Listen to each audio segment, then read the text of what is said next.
তো নমস্কার শ্রোতা বন্ধুরা, তোমাদের বিনোদনে আজকে আবার আরেকটি হাড়হিম করা ভৌতিক ঘটনা নিয়ে চলে এলাম। তো চটপট কানের মধ্যে হেডফোনটি গুঁজে নাও, এবার ঘটনাটি শুরু করা যাক। আকাশ তখন মিশমিশে কালো, চৈত্র মাস। দূরে কোথাও কুৎসিত আওয়াজ করে বাজ পড়ল হঠাৎ। তখন আমরা ছিলাম কালীপুরী শ্মশানে। আমার বন্ধুর দাদু মারা গিয়েছিল, তার শেষ কাজ করতে এসেছিলাম। সেই সময় দমকা বাতাসের সঙ্গে ঝমঝম করে বৃষ্টি আরম্ভ হয়ে গেল।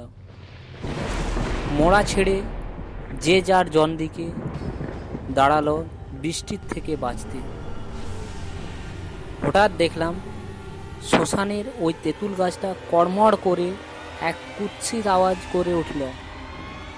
আমরা কয়জনা মোড়ার কাছে ছিলাম, কারণ মোড়াকে বলে নাকি একা ছেড়ে যেতে নেই।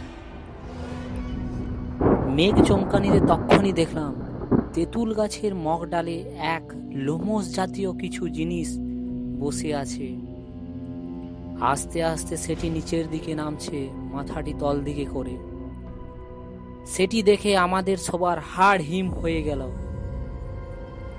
আর যে যার জন দিকে বাঁচাও বাঁচাও চিৎকার করে দৌড় দিতে লাগলো। তখনই ওই লোমস জাতীয় পিচাসটি এক লাফ দিয়ে মোড়াটির মাথাটিকে কড়মড় করে চিবিয়ে আবার তেঁতুল গাছের উপর উঠে পড়ল। সে দেখে আমি তো জ্ঞান হারালাম।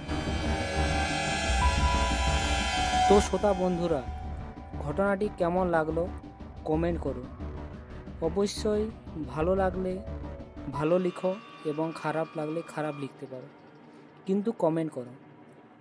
আর যদি কারো ভালো লাগে তো সাবস্ক্রাইব করে দিও এই রকম ভৌতিক ঘটনা পাওয়ার জন্য।